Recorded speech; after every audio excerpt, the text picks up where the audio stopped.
All right, without rehashing everything from the very beginning, we left off day before yesterday with the Rutherford model of the atom, and one major flaw of the Rutherford model of the atom is that it is unable to explain line spectra. So a line spectra, a bright line spectrum, is the resulting mixture of different colors of light that hot gases emit. And in order to see the actual spectrum, because when the different wavelengths are mixed together, you just get kind of a mixture of the colors.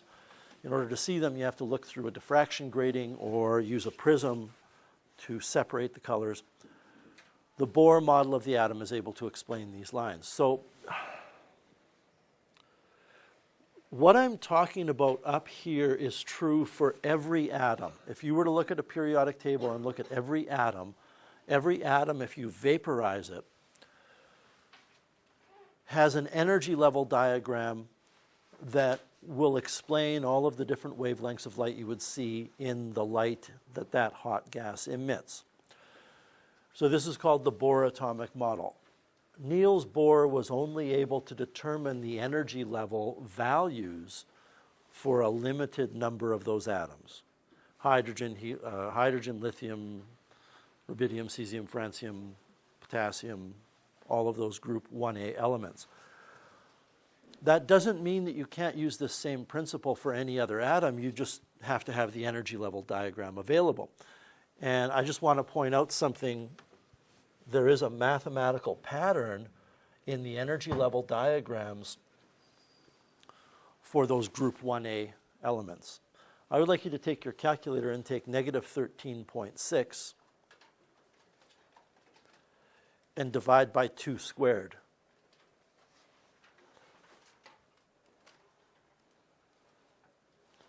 You get negative 3.4. I'd like you to take negative 13.6 divided by 3 squared. You get E3. If you take E1 and you divide by n squared, you will get E sub n for any of those group 1A elements. It's just that lithium would have a different E1 than hydrogen. But there's a mathematical pattern there. And you may go through the rest of your life, including all the exams in this course, and never even look at that pattern again. But I'm just pointing out to you that there is a pattern. Bohr found the pattern for those elements, but he couldn't find the pattern for the other ones. It becomes very complicated. In the Bohr model of the atom, what happens is if an electron makes a transition from one energy level to a higher energy level, the atom has to gain that energy. And I want to pause there and just point something out to you. When I say an electron goes to a higher energy level, I can say the electron gains energy, or I can say the atom gains energy. Because the electron is part of the atom. So you can use the concept of the whole atom gaining energy or the whole atom losing energy, or the electron gaining energy or the electron losing energy. Anyway, if the electron makes a transition to a higher level, energy must be absorbed by the atom, and that is typically absorbed by a photon, which explains the missing colors of light in a dark line spectrum. Because a cool gas, which is needed for a dark line spectrum, has electrons that are at low energy levels. There's not a lot of energy in the atom, so the electrons have settled down to lower energy levels. So photons from that entire spectrum of light from a black body that pass through a cool gas contains some photons that will cause certain electron transitions to occur to higher levels, which means those photons are going to be the ones that are going to be swallowed up in the big scheme of things. If an electron makes a transition from one energy level to a lower energy level, then a photon is emitted. And this is the upshot. The energy of the photon involved, whether it's emitted or absorbed, the energy of the photon involved will be equal to the change in the energy of the electron. And I'm making a note here that it's always the upper energy in the energy level diagram minus the lower. It doesn't matter if the electron goes up or down. you take upper minus lower. This is the only case in this course where delta does not necessarily mean final minus initial. It means upper minus lower. The upper energy level is always a bigger number. Even if you look at these numbers here that are scaled in a negative fashion, the numbers towards the top of the page are bigger numbers than the numbers towards the bottom. Negative 0.5 is bigger than negative 13.6. So it's always bigger minus smaller. And I had asked you to complete this table, so let's just go through it. First of all, when you calculate the wavelength involved when an electron in hydrogen goes from the second to the first energy level, well, you have to take a look at the two energy level values and take E2 and subtract E1, and I think you're going to get 10.2 eV, and then you use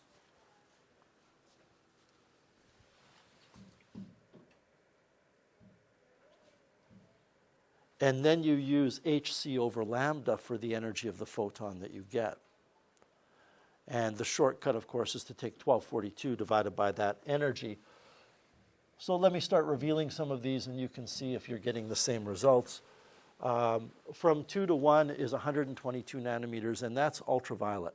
And I want to make the note to you, want you to make a note, that that gap between E2 and E1, if you scale it energy-wise, is huge. It's huge.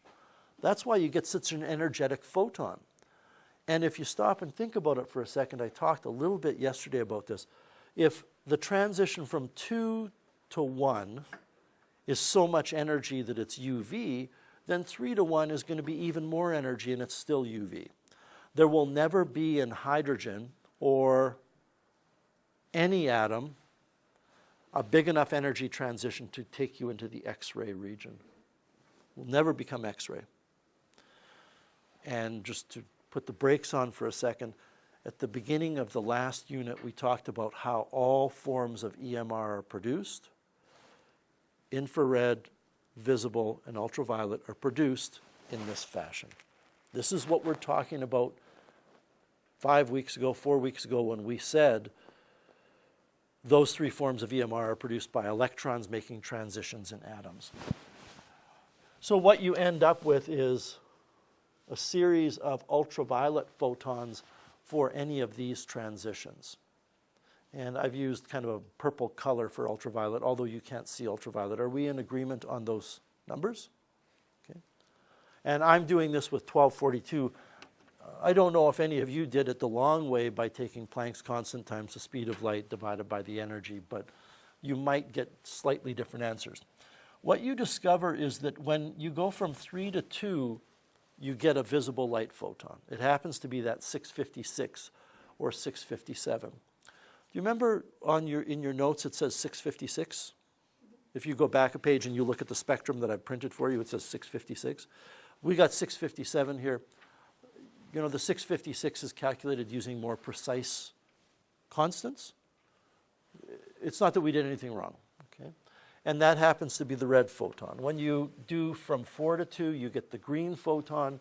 From 5 to 2, you get the blue. So 4 to 2 is visible. 5 to 2 is more energy, but it's still visible. 3 to 2 is visible. Let me start again. 3 to 2 is visible. It's red. 4 to 2 is more energy, but it's still visible. 5 to 2 is more energy, but it's still visible. 6 to 2 is even more energy, but it's still visible under the right conditions. It's classified as visible light. But as soon as you get to 7 to 2, it's going to be UV. And we had this discussion yesterday in one of the examples where I asked, why is it there are only 4 visible lines of light that hydrogen emits? Because any transition down to 1 gives you ultraviolet, and as we'll see in a second, any transition down to 3, 4, 5, or 6, etc., is going to give you infrared. Because the energy differences up there for hydrogen are really, really tiny. Any energy drops to the lower energy level of 2 gives you 4 visible, and then everything else, 7 to 2, 8 to 2, 9 to 2, 10 to 2, is going to be infrared, or sorry, ultraviolet, which is more energy. These all end up being infrared, and I hope the numbers are matching. And we can take a look at the energy level diagram here.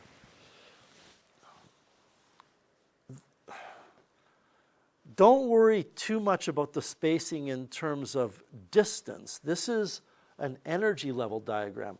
And you will notice when you look at the lines for E3 to E6, they get closer together the further up you go.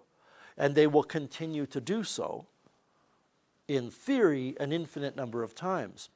So these energy differences, once you get past the second energy level, or the third energy level, are so small that you're always going to get infrared. And that means that all of these end up being infrared.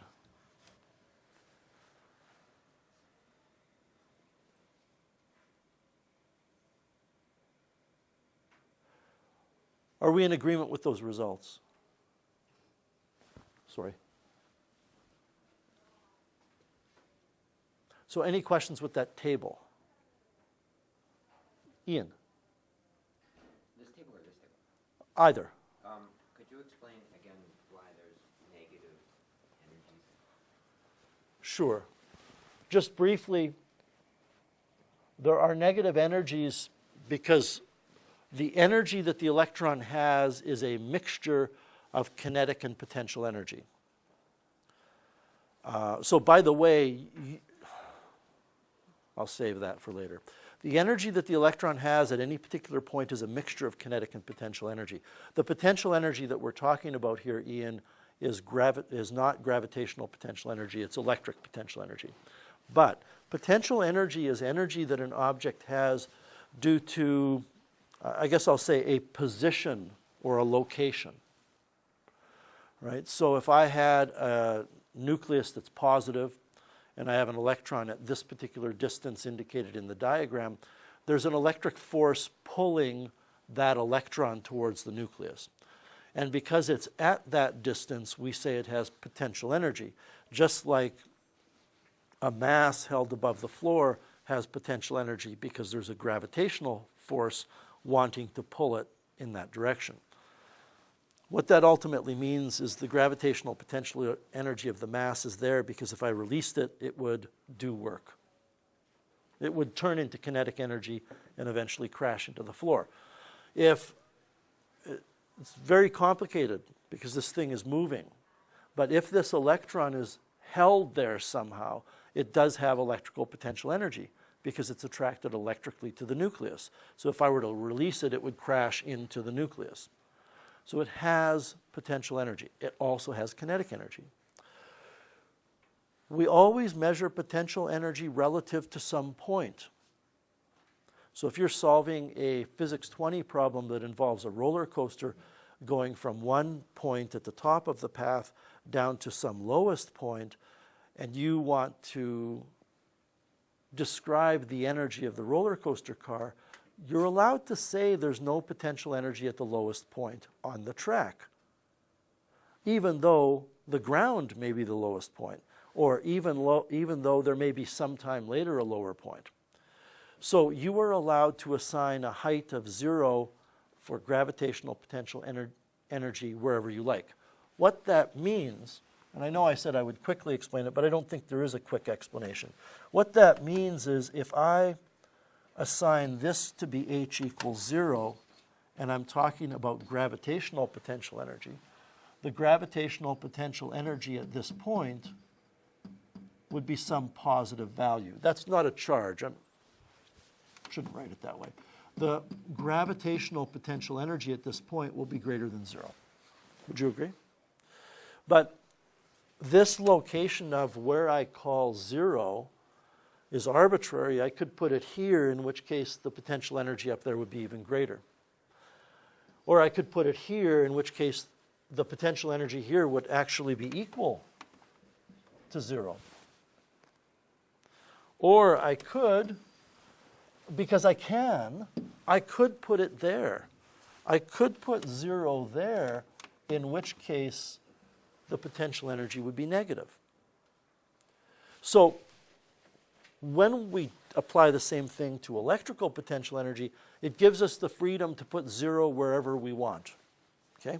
So when you look at the back of that sheet I gave you yesterday, many people are more comfortable with just saying E1, when you look at the bottom of that sheet, is 0, and E infinity is 13.6. Remember, everybody, all that's important when we do an application of these energy level diagrams is that the difference between the two energy levels stays the same.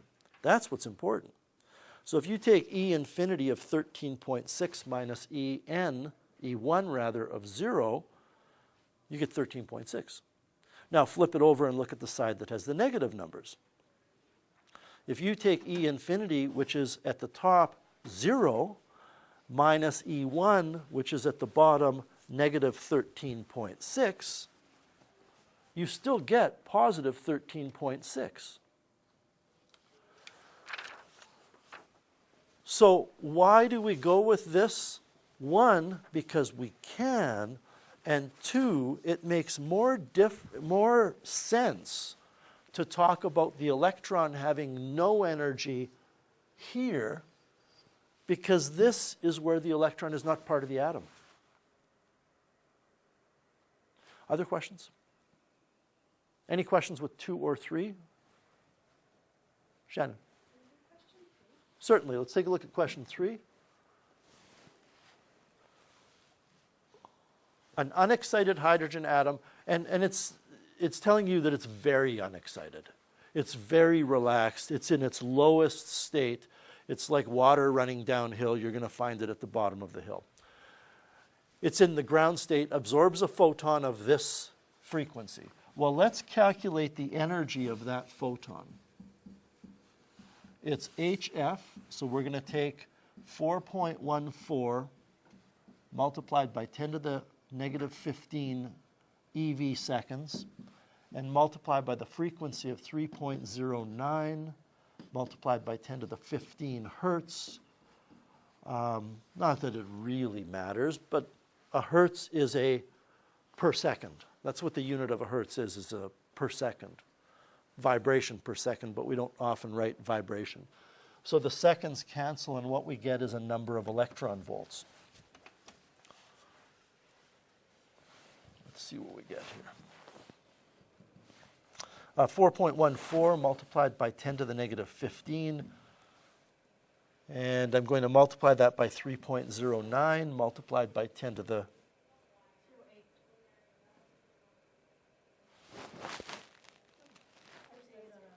There's 8 on yours. There's probably a reason for that. Thank you. Times 10 to the 15.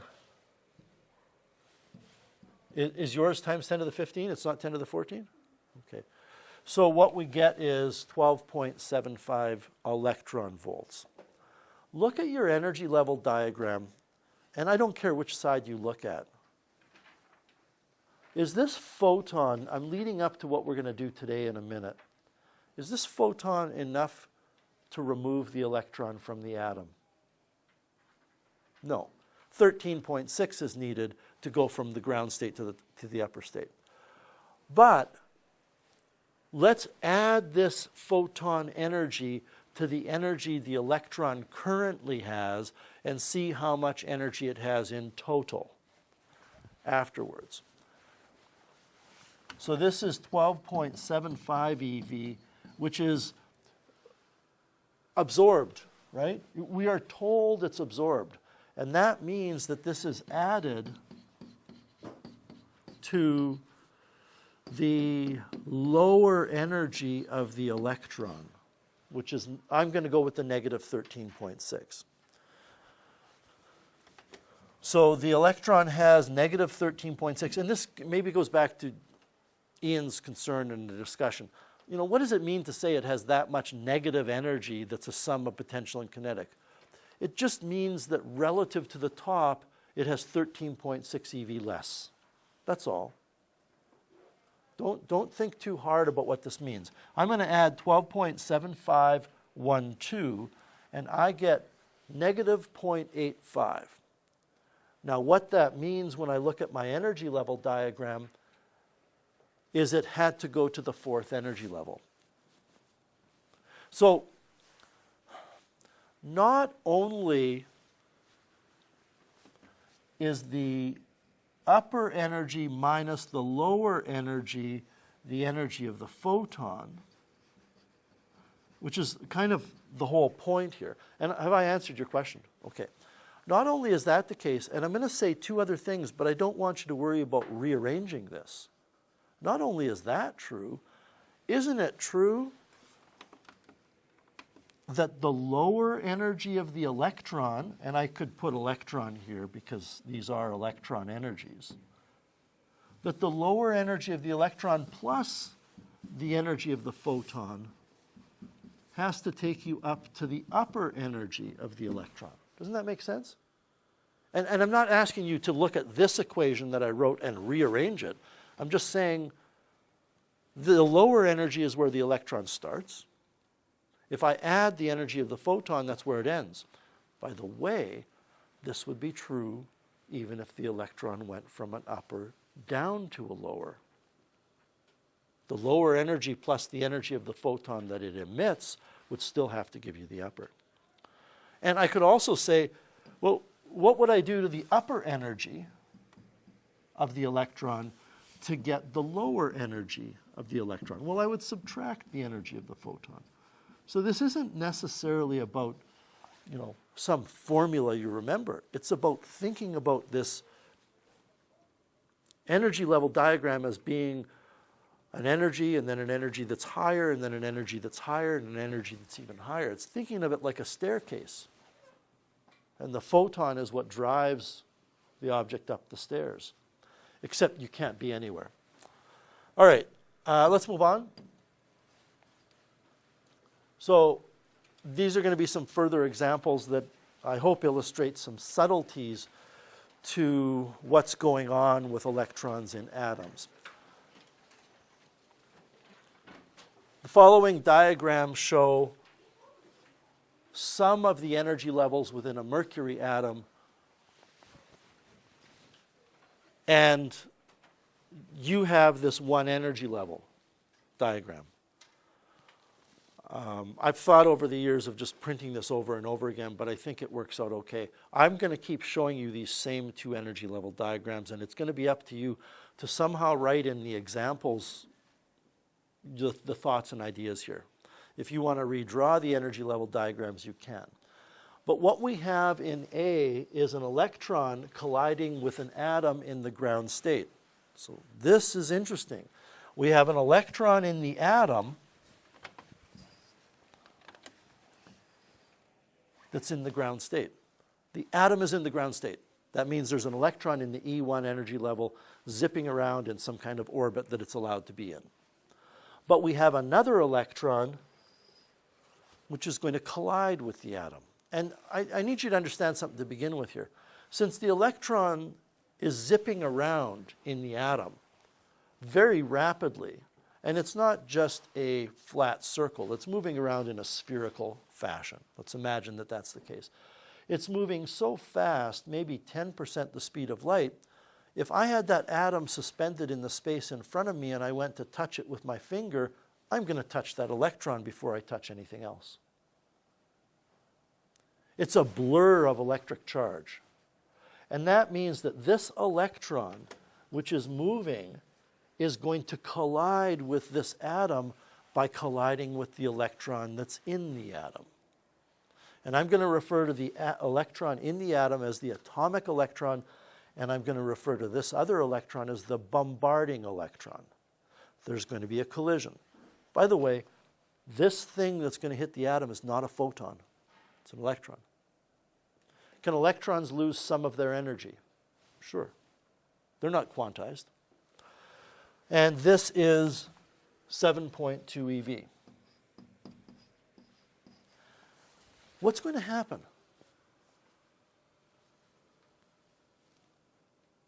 I realize I'm not giving you very much guidance here, but I'm asking you to think about this.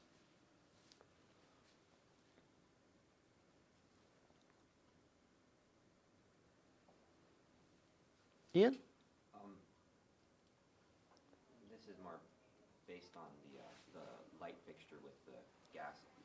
Okay. When you put a voltage through it, because that's what you were doing, Yep. it created light. So I assume it's going to, but that would mean that it's losing energy. Let's just unpack that for a second, and we haven't talked about this yet. Let's forget about this question. Let's talk about what's happening with the gas discharge tube that's producing the light. The light is being produced by electrons in the atoms falling. The electrical voltage of like 10,000 volts is physically jacking the electrons up to higher levels so they can fall. Okay?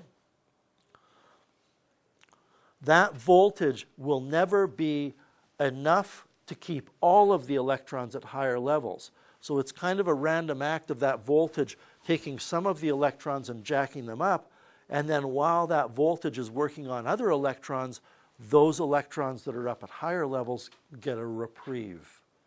They get a break, and that's when they fall and emit the light. So I think we might be thinking too deep about what's going on here. Don't worry about what happens after this electron makes it through. I'm interested in what this electron will do to the electron in the atom. Kaylee. Did you mean energy, not charge? Yeah. They will share their energy, yes, but there's a problem here, and that's that the electron is in the atom and it's bound by quantum restrictions. It can only be in the first or the second or the third or the fourth energy. My question to you is this 7.2 eV enough energy to pop this electron up to the next energy level? I'd recommend grabbing a calculator at this point and finding out what's needed to go from E1 to E2. I'm looking at that and I'm seeing, I think, 5.9 eV. So, does this bombarding electron have enough energy to pop the atomic electron up to the next energy level? Yes. Does the bombarding electron have enough energy to bump that atomic electron up to the third energy level? Well, if we take negative 8.4, the upper, minus negative 16.5, I believe you get 8 point, can you tell me? 1. Thank you. That's not what I was going to say, so I was wrong. You get 8.1 eV. And this electron is not allowed, the electron in the atom is not allowed to gain 8.1 eV, because if it gained it is allowed to gain 8.1 eV. Is it allowed to gain all 7.2 eV? No, because if you add 7.2 to this, it's going to find itself in no electron land, cannot exist. So what's going to happen is the electron in the atom will end up going to the highest possible level that it is allowed to be in, and that means that the bombarding electron is going to continue on its journey, but it's going to have less energy. How much less energy? Well, however much energy the atomic electron gained from the collision. And since this is a gain of 6.9? What is it? 5.9? 5.9 eV.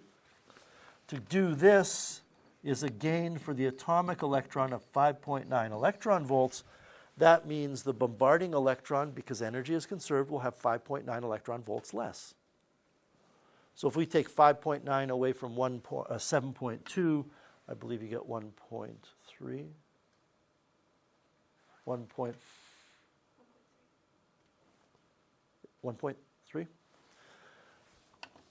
1.3 eV. Now this could be a multiple choice question in which you're given this information and you're told which of the following is a possible state of affairs afterwards. The atom is in the n equals 2 state, and the initial electron that collided with the atom has only 1.3 eV remaining. B, an electron moving with a particular speed collides with an atom in the ground state. So this is the state of affairs.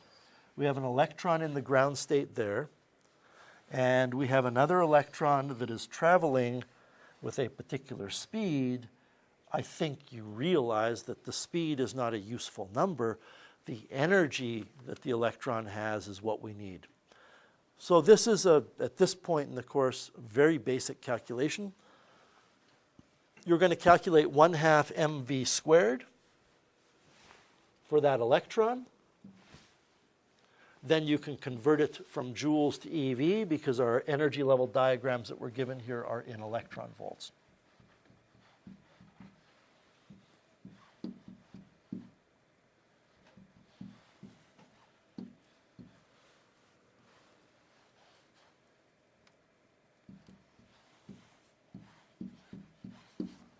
I get that many electron volts. Anybody else up for that? So about 4.66 eV. Somebody want to let me know what happens?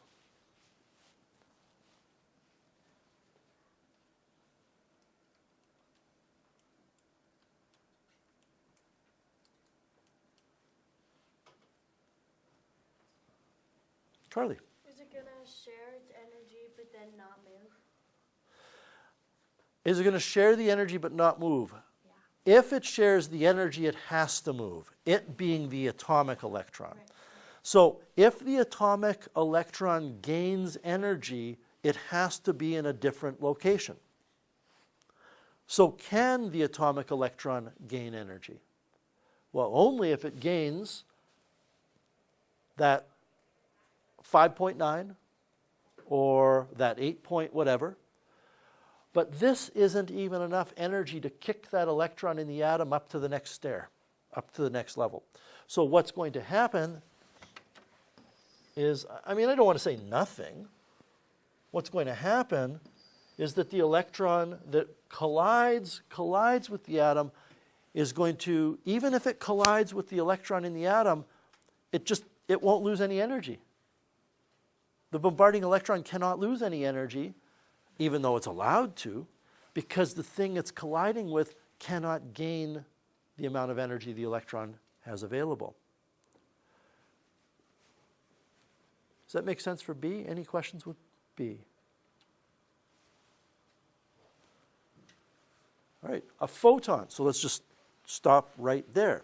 In A, it was an electron that was going to collide with the atom. The electron that collides with the atom, the bombarding electron, can lose part of its energy. But a photon cannot lose part of its energy unless it collides with a free electron. And this electron in the atom, which is in the second energy level now, this electron is not free. It's bound to the atom. So the photon must be absorbed or not. Period. Well, let's find the energy of that photon. That's a pretty simple calculation. 1242 divided by that 460 gives me 2.7 eV. So what we have going on, by the way, 460 is a blue photon of light, bluish. We have this blue photon of light traveling in this direction with 2.7, is that what I said, 2.7 eV? And we have the electron in the energy level E2. Can the electron absorb energy? Yes, as long as it absorbs the exact amount that takes it to another allowable place. Can the photon only give the electron some of its energy? No. So what we want to do is ask ourselves, if there's two ways to look at it. You could subtract E3 minus E2, and then E4 minus E2, or you could just take E2 and add 2.7 and see where it takes you. If I take E2, and my brain is just not operating today with negative numbers, I can't do it. If I take E2, this is the initial energy the electron has, and I add the energy of the photon, I get negative 7.9. That's okay. The electron is allowed to have that energy. So what's going to happen is, after the, quote, collision, the atomic electron will be in the E4 state. I mean, you also could have taken E3 minus E2 and looked at the number, and then E4 minus E2, and just go through the motions and see if you can find a difference that's 2.7. How much energy does the photon have after the collision?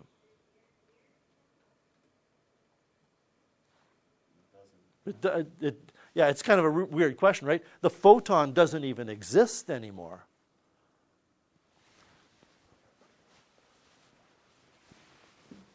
D, a photon of wavelength 345 collides with an atom in the, my electrons have turned blue all of a sudden, I don't know why. Collides with an electron in the second energy state.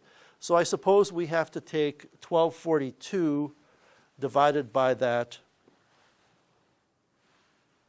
wavelength in nanometers of 345. And again, this is the shortcut, and I hope you can appreciate why it's necessary to use it. Do you get 3.6 eV? Okay. So you have, and by the way, 345 is an ultraviolet photon.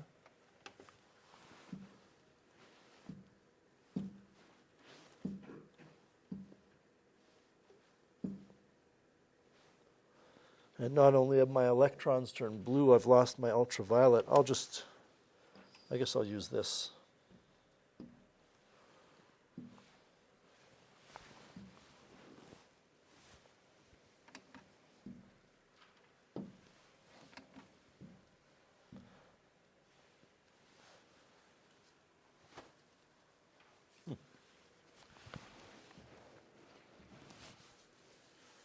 All right, sorry about that. So we have this ultraviolet photon with, I just forgot what I said, 3.6 eV? Okay, with 3.6 electron volts. Well, let's take negative 10.6 and add 3.6. And I think if you add 3.6 to negative 10.6, you get negative 7. And negative 7 eV would be someplace right here. But that's not allowed. So what happens? The photon continues on its way.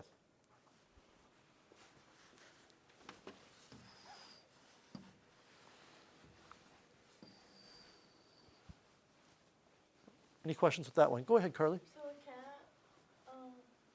it can't just go to the closest one to it? It has to be exactly at Yes. 7? Yes. And the reason is, that's a good question. Like, you're saying, Carly's saying, well, you know, E4 is close to that, and this energy is enough to move the electron to E4. But, and I don't want you to write this down, but imagine that that happened. Oh, by the way, the answer to the question is that the atomic electron is still where it is. Imagine that it happened. Then that would mean, can you do me a favor and find out the energy needed to go from E2 to E4?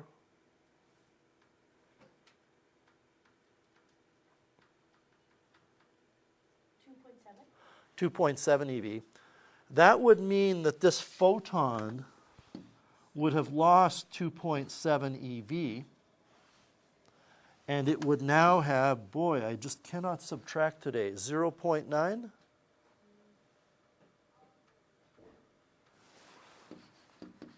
eV. But that's a contradiction in what the photon is allowed to do. The photon must either be absorbed entirely or not at all, because it's colliding with an electron that's not free. If the electron's free, then it's the Compton effect and all bets are off. The photon can do whatever it wants to. Well, not whatever it wants to. There's still some rules. But in the Compton effect, it can lose part of its energy. So the bottom line here is that nothing changes.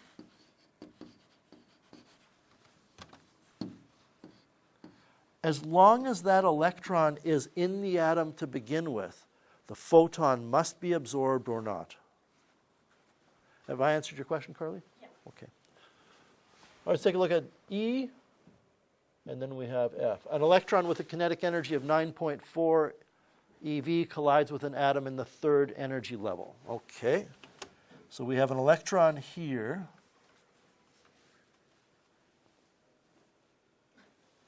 And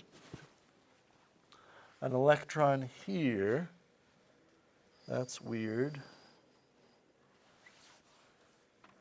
And this electron has 9.4 eV. I want to give you a minute to play around with some numbers on your calculator and see if you can figure out what you think is going to happen.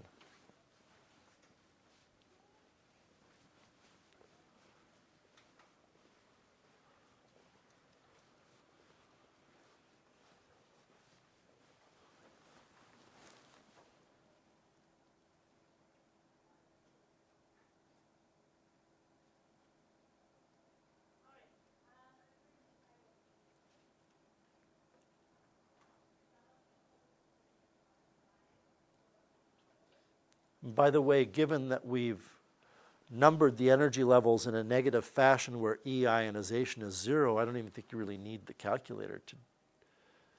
You might need the calculator for some other reasons, but does anybody have any ideas? Well, right. The atomic electron will no longer be an atomic electron. The atomic electron will be free because the bombarding electron has enough energy to ionize it. So this is going to seem kind of weird, but I'm going to draw this atomic electron here, and that means it's not in the atom anymore. So it's not really at that physical location.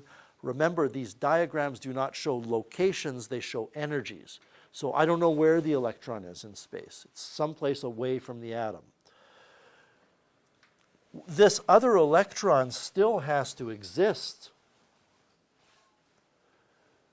So now let's dig a little deeper, Will. What do you think the energies of the two will be?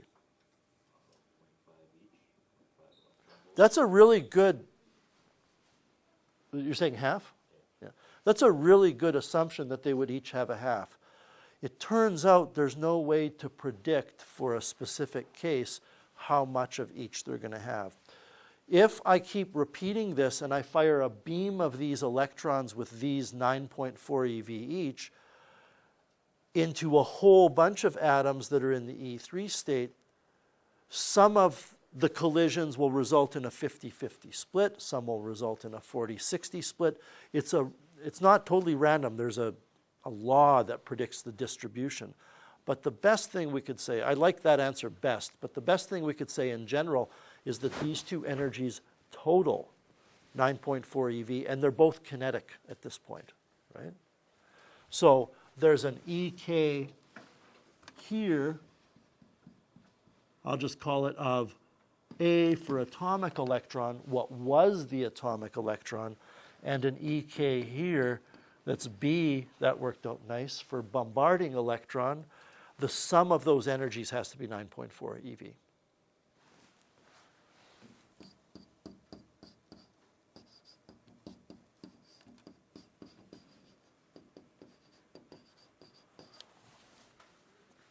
And I think we just have one more left, correct? Yeah. All right. Then I'm going to show you a quick demonstration, and then you're going to have some problems to work on for tomorrow. A photon of a wavelength 300 nanometers collides with the atom in the fifth energy state. Okay?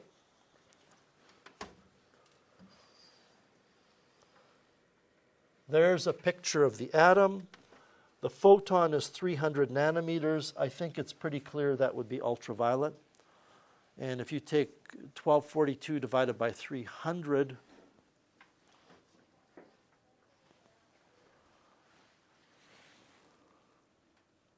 get 414 or 4.14. So this photon has 4.1 eV of energy. It's colliding with an electron that's bound to an atom. It's not a free electron. That means that this photon either needs to be absorbed or it cannot be absorbed. It must be absorbed or not. My question first, and give this some thought, will this photon be absorbed?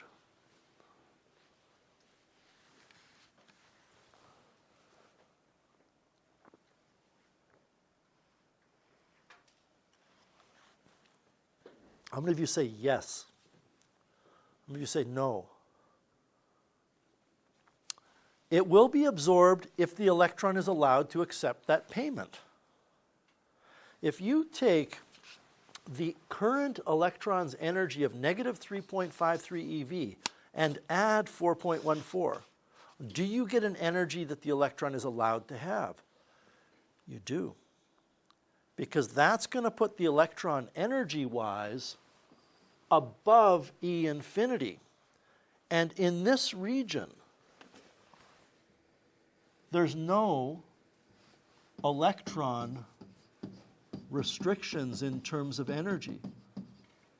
Once the electron hits E infinity, any place beyond that energy-wise is a place that it's allowed to be energy-wise. I say that because we've had that discussion about the physical location of the electron. I don't want you to think about that. This is about energy. In other words, if I add 4.14 to the initial energy of the electron, I get 0.61, do I not? Okay. So if I take the initial, the lower energy of the electron, and I add the energy of the photon, I get 0.61 eV. And I don't want to write E upper because it's not really an energy level, but it is a final energy of the electron. Well, that would be someplace up here. It's allowed to be anywhere above that line. So what's going to happen is the photon will be absorbed and the electron will be free. Now, I guess I'll just put it right there, but again, I want you to understand, it's not in the atom anymore. It's outside of the atom, and it has kinetic energy. It's going to be moving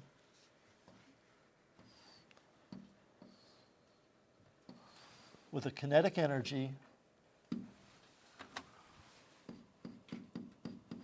of 0.61 eV. And I know a couple of you I've talked to outside of class about this, and I don't want you answering this question. But we have studied this phenomenon already. We looked at this in the last unit. What is this the exact same basic idea of? Does anybody know? You have a photon of light being absorbed and an electron is kicked out of the atom.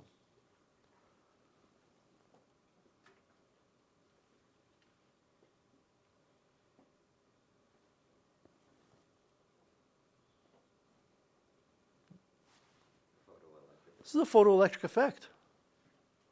Now, in the photoelectric effect, you have a photon that has more than enough energy to remove the electron from the atom.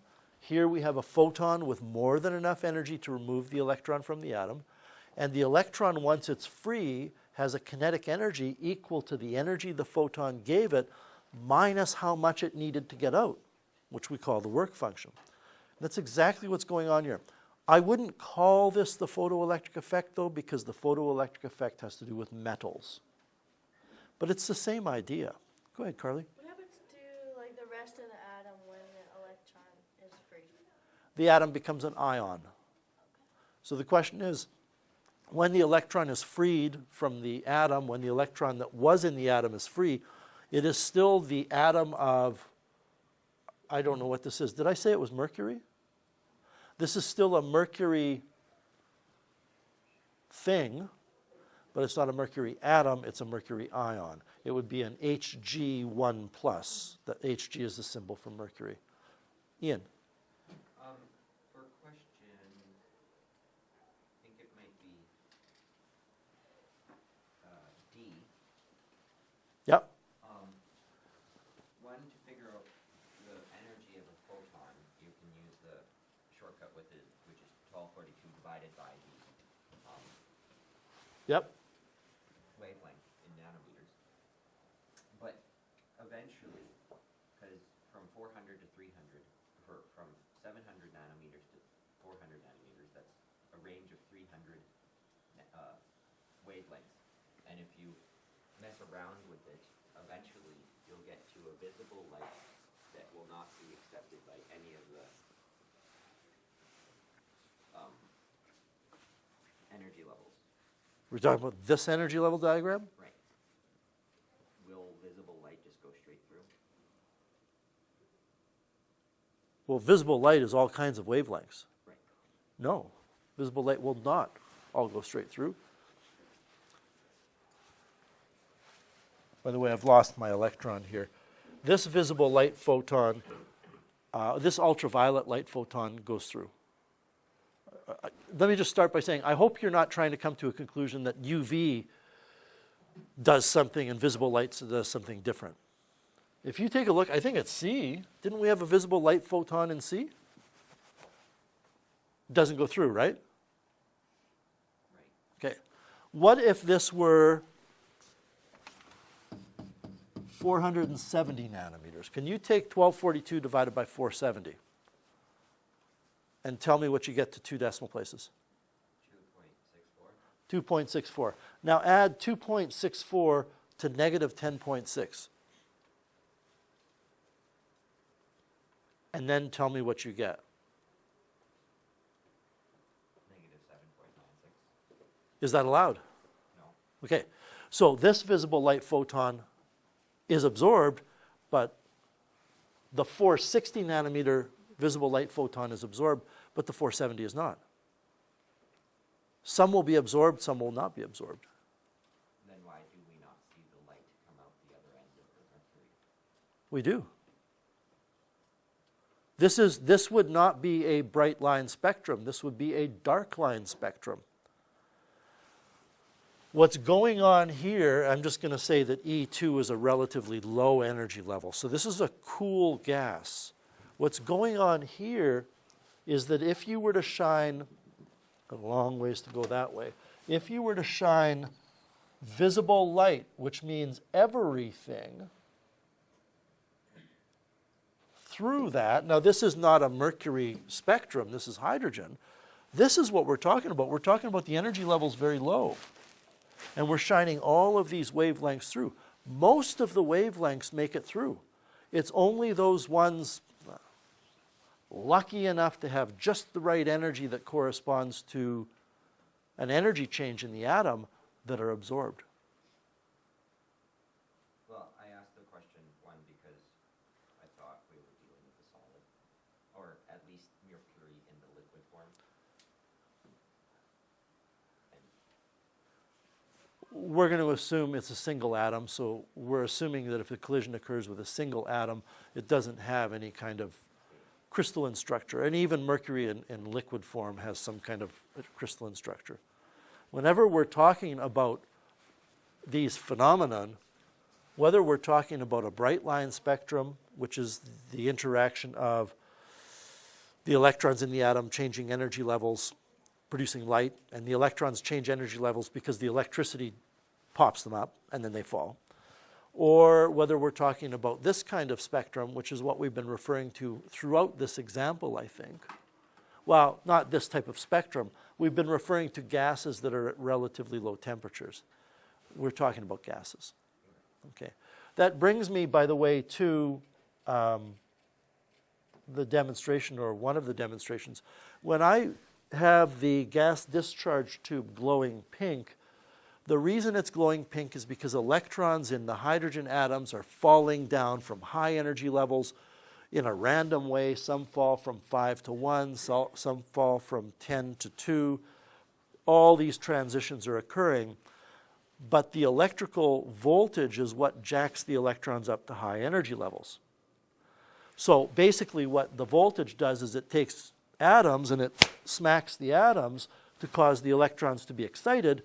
And then while the voltage is hammering on other atoms, those initial atoms that got jacked up, they release their energy in the form of light. Are you with me? There are some molecules and collections of atoms that have what's called a metastable state, which means that when you pound on the electrons to make them go to a higher level, when you hammer them, they go to a higher level, but they stay there and they come down over time. So if I excite 1 million atoms to higher energy levels, some of those electrons fall immediately, emitting the light, and others fall a couple seconds later and a couple seconds later. You do need to understand that when we talk about 1 million atoms, we're actually talking about maybe 10 to the 20 atoms. And the little beads that are in the plastic container on your desk are metastable materials. They have electron energy levels that if I can move the electrons to higher levels, some of them will stay there longer than others. So what happens with the power supply and the gas is as soon as I turn off the power supply, the pink goes away, right? That's because the time it takes for the electrons to fall once they're jacked up is very small. I'm going to hit your plastic beads with a UV. No, I'm not. I'm going to replace the batteries in this. I obviously left this on overnight. And then I'm going to come around and hit those beads with a shot of UV radiation, and you can observe what's going to happen. While I'm finding some batteries for this, you can do me a favor and get started on the remainder of this handout. And then I'll be around in a bit to show you what's going on.